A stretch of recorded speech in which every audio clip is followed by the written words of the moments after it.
Right, good morning and welcome to the House Environment Committee. This morning, we are going to be taking up S218, an act relating to reducing chloride contamination in state waters with Jared Carpenter. Welcome back. Morning. Thank you, Madam Chair. Good morning, committee. For the record, Jared Carpenter, Lake Champlain Committee. Thank you for asking me to come in and talk about S218, AKA the SALT bill, or the third iteration of the SALT bill, I do believe. So, Madam Chair, how much do you want me to mostly focus on the bill? I've got a few slides, obviously, on the impacts of salt, which you've heard a lot of that. You had Bethany's testimony yesterday, day before. Taking a lot of testimony in that. Refresh. We all have lived experience. And let's just, I can refresh you all on the bill itself. Yep. And I see you have legislative counsel coming in later as well. So, basically you all had, last session, you had, H86 in committee and, voted it out of committee. The only change from the bill that you passed out of committee is the liability provision. Senate Judiciary, heard from a few folks down there, has made some changes. I'll talk about the affirmative defense. Which that's actually what O'Grady, we're going to do kind of a deep dive with him on it, but we're happy to hear your perspective. That's a perfect person to deep dive in on it. But I'll talk about that as well. But it still has, you know, the language you put in, the specific language that it's a voluntary program, the requirement for rulemaking for the best management practices to offer for transparency and public participation in the process. And then the changes that you made to the study, including the SALT provisions and things like that in terms of, you know, obviously it's not a mandate to cover anymore. It's a study on the number of salt sheds, the proximity to waterways and the costs of what it would take to cover them. So, aren't you advancing? Takes a second. Might be that, might be something else. Yeah. There it goes. I don't know. It was a hiccup for a minute. So you've seen these charts before. I've showed them to you that the salt use has increased nationwide. This is actually from Matt Vaughn's testimony before this committee. You know, we've talked about the excessive use of road salt. I mean, folks do talk about the increased salinity of rivers and lakes as and harming aquatic biota, as Bethany did the other day. But really you need to, the focus should also be on the increasing costs, not only to individuals, but municipalities in terms of impacts on drinking water supplies, corroding pipes, increases of lead in drinking water supplies, and then the acceleration of corrosion of bridges, roads, and vehicles. So it is much more than just salinity in water. It is also increasing costs on people in their cars, on replacing bridges more quickly, and on drinking water systems, including private wells. And this is of course, the squiggle lines that you've all seen about, you know, increasing salinity levels in rivers. Now, the bill is now an act relating to reducing chloride contamination in state waters. It is S218. It is still in the as introduced version. I believe it was in Senate Finance. The chair said, "What do you mean it's as introduced? I don't think I've ever seen this before." There have been no changes since the bill, since it was introduced and since it was made. So Senate Natural Finance and Appropriations passed it out in its form as it was received. You've seen this. The bill still has four main components. It establishes the best management practices for salt application, sets certification programs for commercial and municipal applicators, the study that I mentioned on sand and salt storage facilities in proximity to waters, and then, of course, the liability protection as the carrot, so to speak, for the program. We've talked about this, and I've talked about this. It is a voluntary program. It is written into statute by this committee. The only way it becomes mandatory is if it comes back to the legislative body and that word is removed. So it has been successful in New Hampshire as a voluntary program. I'll talk about their numbers. Actually, I can talk about them right now. When Green Snow Pro started in New Hampshire in 2013, there are 35 applicators from 22 companies that received Green Snow Pro certification. And in 2025, they certified over 700 applicators from 175 companies. So the benefits have been seen by the folks in New Hampshire of why they should enter this program voluntarily, get the education, reduce the costs in spreading salt, get the liability protection. Again, best management practices. this committee put in language that shall adopt by rule. So even though we're anticipating that this is going to be modeled off of Green Snow Pro in New Hampshire, there was even conversation about making it pretty much the same program. So somebody who is an applicator on each side of the Connecticut River can enter into the program potentially once and have reciprocal, in plowing both in, say, Norwich as well as in Hanover or what have you, which seems to make logical sense. They have a successful program, not a lot of reason to reinvent the wheel. And their program is also based on aspects of Minnesota and Wisconsin and other programs that have been successful. Sorry, so that's something that is can just happen? Or do we need to change something to enable that to happen? I think that's something that can just happen during rulemaking. If it's the same provisions, the two agencies can just agree, New Hampshire's and DEC, that it's a reciprocal program.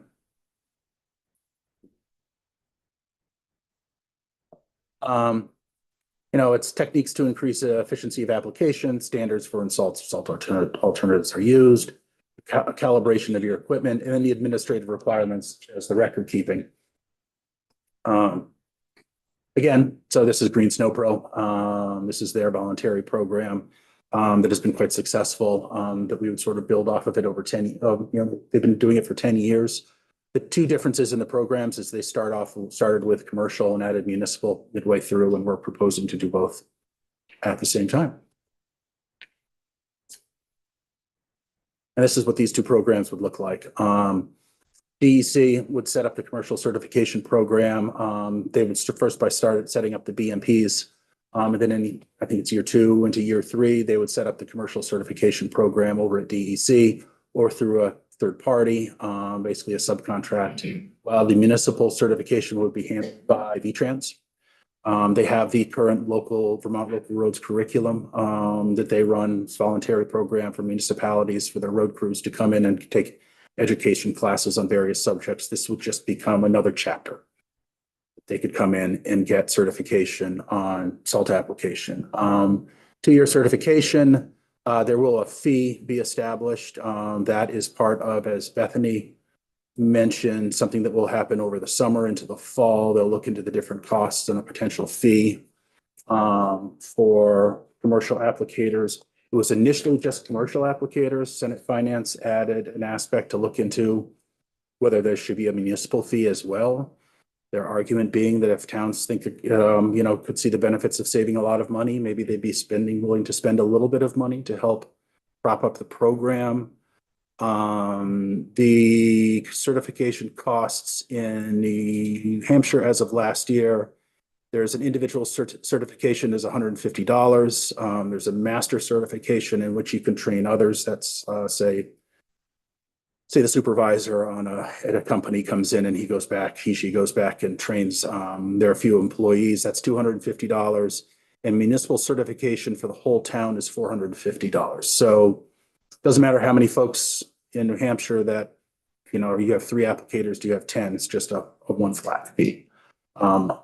My understanding, however, even though the program has been very successful, it doesn't completely pay for itself yet. So that is obviously something that's going to have to be taken into consideration when the report comes back to this body about, where's that sweet spot of how much is the fee so you can pay for the program, but you don't deter people from taking the program. So there's going to have to be a consideration there. Is there information on, what that delta is for New Hampshire?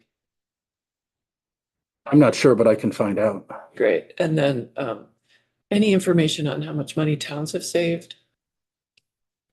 And that's another New Hampshire question. I think it's a lot of anecdotal evidence. I can see if they have an example or two that town X enrolled and said they cut their costs, their salt costs by a third or something along those lines. And these two programs are happening together so that these 700 enrollees in 2025 would be from both? My understanding, yep. Representative Tagliavini. With respect to the amount of savings, is there any report also with respect to safety issues that have come up? Number of maybe increased safety issues, hopefully not, but that would be a good number to know as well. In terms of whether or not you saw a blip in the number of accidents or something like that? Correct. Hmm, To see, I mean, salt savings is one, but do we completely also understood. know those? It's a sweet spot of like, how much are you using where, to the best management practices that you're still keeping people safe, but you're not over applying. I mean, right now, I think like, I'm here in Montpelier, the philosophy is if a little's good, then a lot has to be really, really good because they just lay it down thick in this town on the sidewalks and everything. So I can look into that, but it might be hard to quantify. I mean, I'll reach out to New Hampshire this morning and see if they have something like that, but it might be hard to quantify that, this blip is because of using less salt versus, but I'll try. One more, if I could. How are we going to know that this program is a success? What are we gonna look at to say, yes, this is successful? I think, as Bethany was saying yesterday, it's hard to quantify the salinity levels in the surface waters because there's a lot of, just in any given year, you use different amounts of salt. I think you hadn't come in yet, but where did I put this? So in the last 10 years in New Hampshire's program in 2013, there were 35 applicators from 22 companies that got certified. And in 2025, there were 700 applicators from 175 companies that got certified. So they're seeing a reason to pay the fees, whether it's the savings, whether it's they're seeing a reason to go in and use the program. And I think for a lot of them, it's probably saving money on salt. I'll try to find numbers, but anecdotally, one would think if you're finding that sweet spot and you're not spreading it the way they're doing it here in Montpelier, salt's expensive. And, and there was some discussion over on the Senate side of, they took up the bill maybe a week after that. Remember the big storm that came in, and there were stories about whether or not folks could or could not find salt. I don't think necessarily here, but down like Pennsylvania. There were some towns, there were some here. They couldn't find salt. So you figure you put people into a program that'll use less, still keep people safe. I mean, it's worth it. Well, it's lower, keeps them safe. too. Representative, Yes, sir. Representative Sadkowitz and then Austin. Yeah, following up on those questions, do we know, and I don't recall us hearing this in the past, but so apologies if we've covered this before, but do we know how the best practices that like New Hampshire has come up with, like how they came up with those guidelines? My understanding is they, and I can't go that far back, but my understanding is that the longest running programs are like Minnesota and Wisconsin, and they've been sort of taking the best practices that others have developed over time, and like when to use brine and how to make it, and having programs where different towns can share brine making machinery, equipment, so they don't have to make it all themselves. I think it's a little bit of poaching from other people's programs and not creating it whole cloth. And I think that's what DEC really likes about it, is they don't have to go out and create this just, out of the air. They can take from New Hampshire and Maine and Minnesota and others. Or so then to step it a couple of layers back, then like where did these best practices come from originally? Do we have like, are they grounded in some sort of experimental science where people have tried different applications and seen how they work? One works better than the other. It does seem like if we're going to be Yes, but getting back policy, that we would want to know that it's rooted in in the science. some real, or at least some literature, some set of experiences which are valuable enough to make us think, yes, we're really pretty sure that these help in the ways that we think they do. I think See how it would be difficult to construct, a Understood. scientific apparatus that would get us to all the different aspects. I think the rulemaking will be very helpful in that, because it'll make the agencies show their work, so to speak, and where they're coming from and where they're getting these. And it's, getting back to the further point, I'd hate to think that 30 years ago, they started by saying, I'll only use this much. And then if public safety went down, they said, oh, we better bump it up a little bit. And it was a trial and error thing. I'd like to think it was the science. I mean, there is, through the state program, they do know, and their machinery is calibrated for you know, in certain temperatures ranges, you're supposed to use brine, and during your pretreatment, in certain temperatures, you're supposed to use rock salt, and in certain temperatures, you're supposed to use salt mixed with sand. So that can't be arbitrary. That has to be something that's been based on science and tried and true, saying it's okay, it's 31 degrees and we're pre-treating and it's supposed to be freezing rain, and you use brine because it puts down a layer rather than the road salt bouncing around. So it's pretty well calibrated. South Burlington, I think you had testimony from them last year as well, about their program, and they have, you know, well calibrated machinery that's based on what degrees it is and how far you are up off the road and things of that nature when you use brine and when you use salt mixed with sand. Some areas, and I haven't heard too much about this, but they really get into the alternatives. I think, you know, we've heard about beet juice and things like that at certain temperatures. It takes a lot of beets.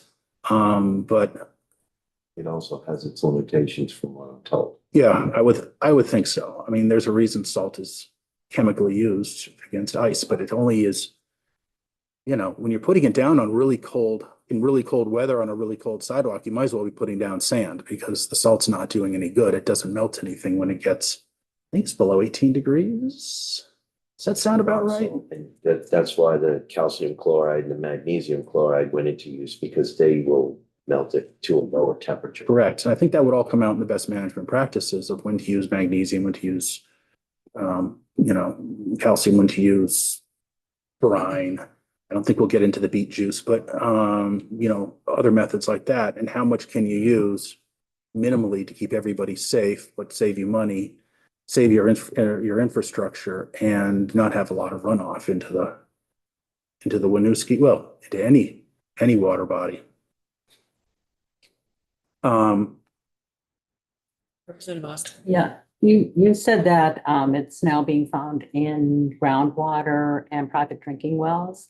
Do we know how that impacts fluoride if we're drinking it in our water for children or babies when we're making formula? It's not, I mean, I haven't read anything that says, you know, it's more of like a blood pressure issue or anything like that. It's the lead. The lead, Yes. there's lead in it? So this is what, yeah, well, there's not lead in the salt. There's lead in, for example, that's what happened in Flint, Michigan. They had too much salt in the water and it starts leaching the lead and the heavy metals in the drinking water infrastructure, and that gets into it. And you know, there's been studies in northern New York that have said same thing.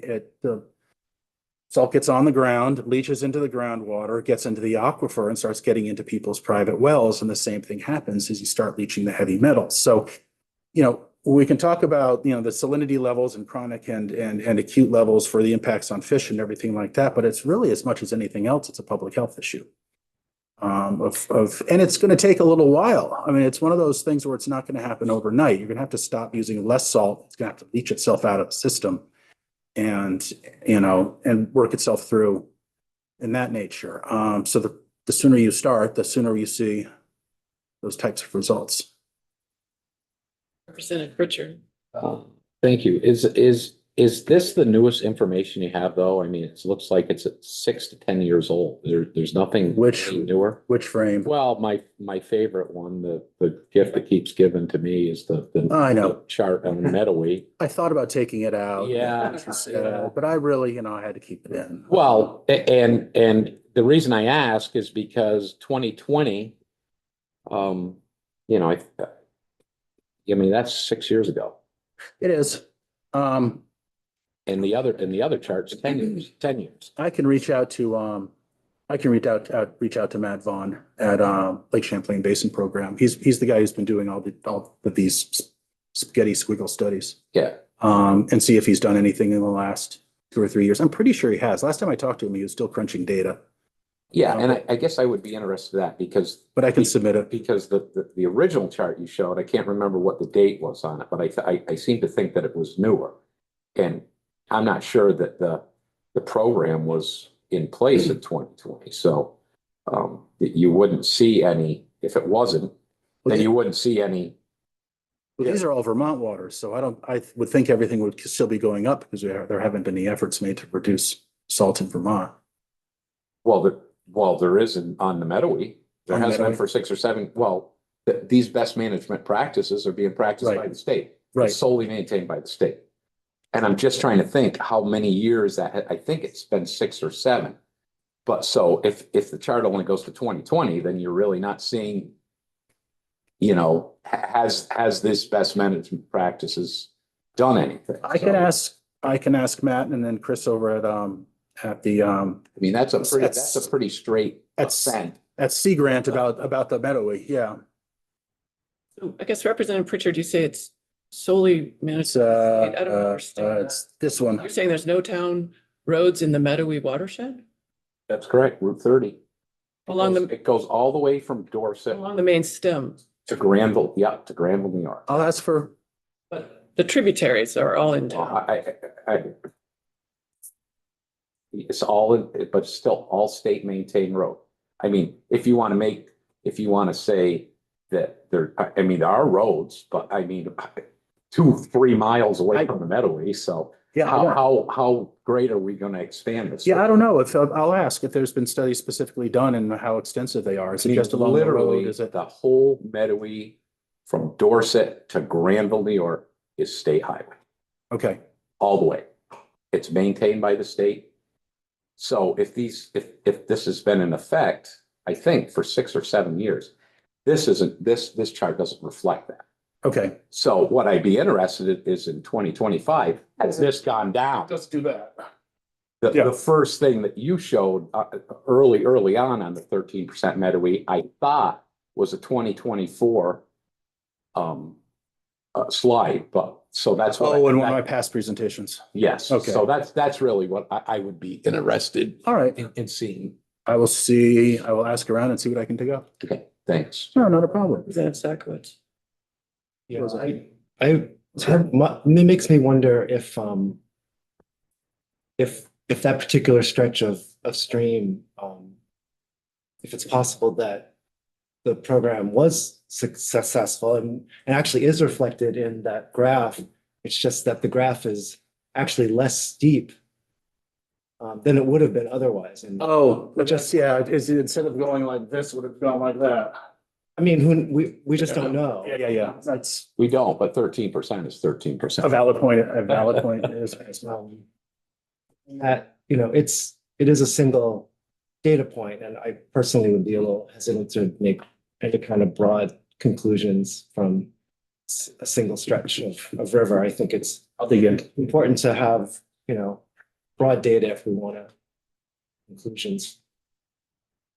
Let's see. So piece of certification program, success relies on carrots, including the liability protection from the affirmative defense, savings through purchase of less salt, and for municipalities, potential compliance with water quality standards that could mean less cleanup costs. In the future of specific waters, Bethany talked about the now 9 TMDLs that they're working on up in Chittenden County. This does require a study. These are the changes that you all made in committee last year. No longer mandatory coverage, instead, inventory of the number of state municipal storage facilities, the number that are currently covered, number that are not covered, and with 100 yards of a drinking water source, and then estimates of total costs to cover or to move facilities. DEC will look into this over the summer and into the fall. The report is due back January 15th of 2027. Now, Legislative Counsel, Mike, can probably do a better job of explaining affirmative defense than I can. And we actually have a whole session scheduled with him to do that. Okay, and so I can keep the committee on time. You have more to cover there, but if, Well, this is the affirmative defense. It's very specifically narrowly drawn, caused solely by ice or snow. And only when the delay is the result of the applicator's adherence to the BMPs. So essentially, it's a burden shift where somebody can still be sued, but they have a defense saying, if I have the records that shows I've been following best management practices, that basically is their shield. And I'll let Mike go into it more than that. These are the key elements. Injury solely caused by snow and ice, not caused by gross negligence or reckless disregard. You didn't check your brakes, the brakes went out, you crashed into somebody, that sort of thing.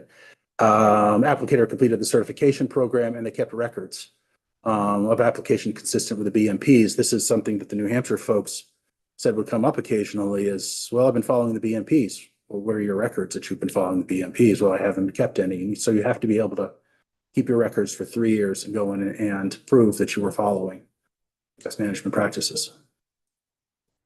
So Tagliavia. Does New Hampshire have any kind of actual records of what kind of compliance they've gotten? Like with what you said, applicators said they were practicing the BMTs, but then on checks, No, my understanding is they haven't tried to like track lawsuits, so to speak, in terms of whether or not there has been a case, and Mike can talk about this as well.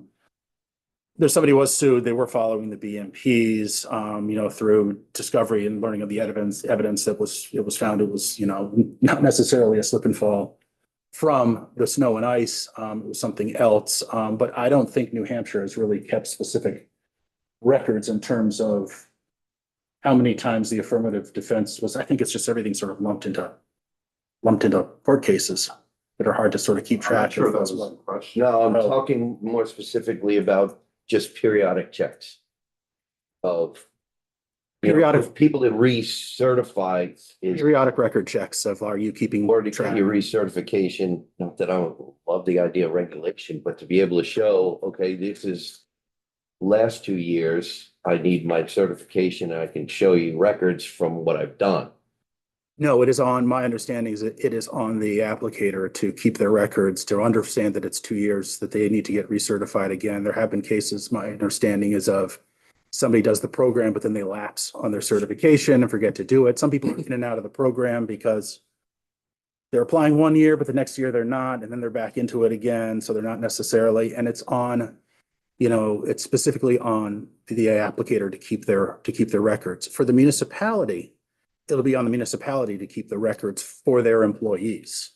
So that would be something, but for the average commercial applicator, they'd have to keep their own records. No one's going to sort of look over their shoulder. There was a discussion of that would be quite a bit of staff time for someone to say, yeah, send me your records every year so I can look at them. No, it's on them. Okay, just out of curiosity. No, understood. And thank you again for the opportunity to come and talk about this bill.